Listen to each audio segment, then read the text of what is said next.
Senhor presidente, se o momento que o Brasil vive exige reformas, e é isso que dizemos à população, fica impossível justificar por que é que não tratamos da reforma da máquina pública e do custo dessa máquina.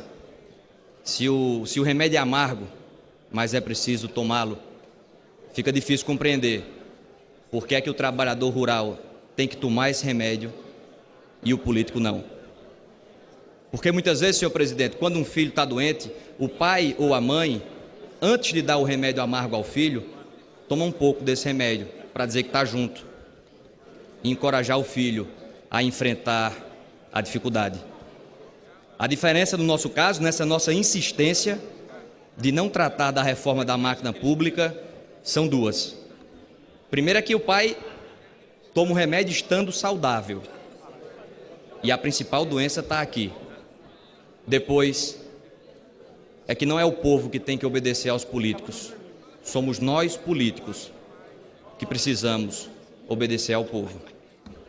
E aí a gente vai dando sinais à população que não vai ser tratado isso, da reforma da máquina pública, e a população não aceita mais.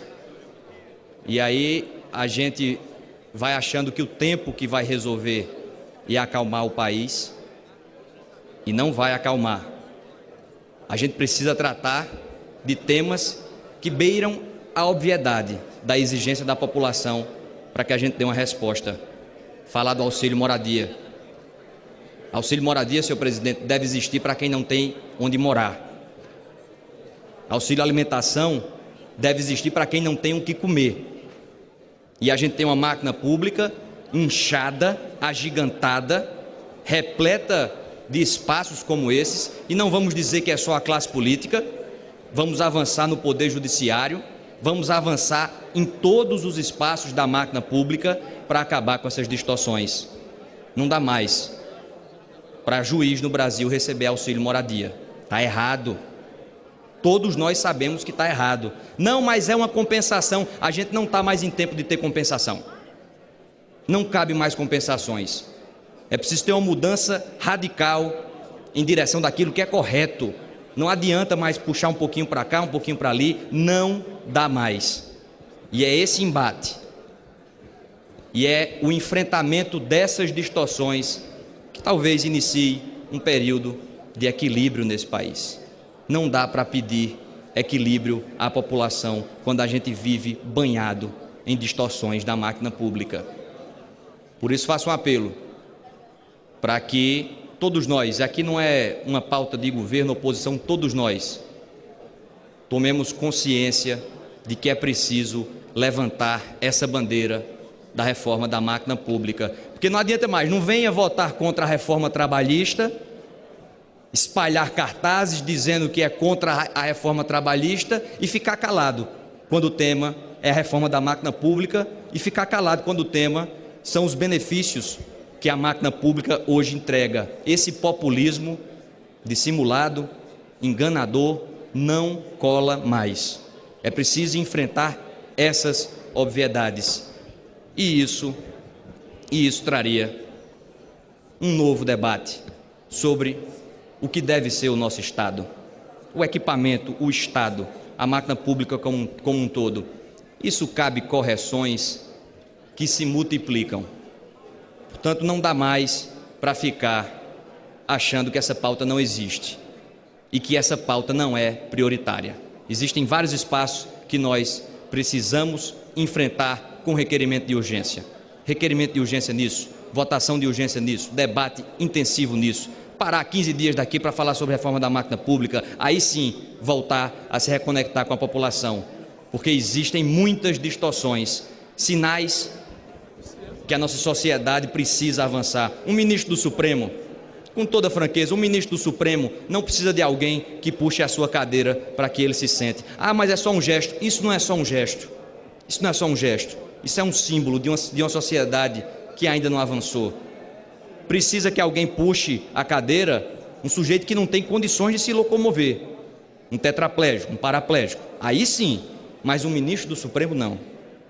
São esses sinais, é essa nova simbologia, é essa nova linguagem que o povo brasileiro está sedento para que a gente traga para esta casa.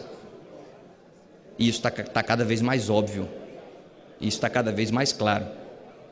E cada vez mais óbvio e claro que a população não vai se contentar com o tempo, o passar do tempo. As coisas não vão se acalmar enquanto a gente não compreender a quadra democrática que o país vive. Faço esse apelo para essa casa. E aproveito esse tempo final para falar desse destaque específico do Democratas. A Paraíba tem enormes dificuldades e merece um amparo do governo federal. Sei que o deputado Pedro Paulo, pelo esforço que fez e abertura no debate que teve, sensibilidade federativa que teve, sabe disso. Portanto, o que faz um paraibano votar nesta matéria, e voto com a convicção que existe uma federação que não pode ser simplesmente ignorada, mas o que faz um paraibano votar essa matéria são as contrapartidas. Não tem como dar um amparo para um Estado sem exigir contrapartidas e não dar amparo para um outro Estado que também precisa. Senhores deputados, senhoras deputadas, essa é uma das contrapartidas mais óbvias que o projeto traz. Você não pode dar uma concessão e ter daquela pessoa que você está ajudando um processo nas costas, pleiteando inclusive o mesmo tema, deputado João Gualberto, pleiteando o mesmo tema. Como é que a gente faz um acordo aqui, estabelece os nossos termos, eu querendo lhe ajudar, e você vai lá na justiça e fica me processando sobre aqueles mesmos termos que a gente está acordando? É dizer, não, tudo bem, a gente está acordando aqui, mas eu vou questionar isso na justiça. E aqui não se trata de uma obrigatoriedade, não é uma imposição para que se desista de ações, não é obrigatoriedade. Um dos nortes desse processo é a faculdade de escolha, é a faculdade que o Estado terá para aderir ou não a esse programa. Portanto, é preciso haver sim contrapartidas e é preciso aprovar esse destaque. O PSDB orienta sim com a convicção que a nossa federação tem outros estados que também precisam desse amparo, e se não houver contrapartidas, não faz sentido aprovar essa matéria.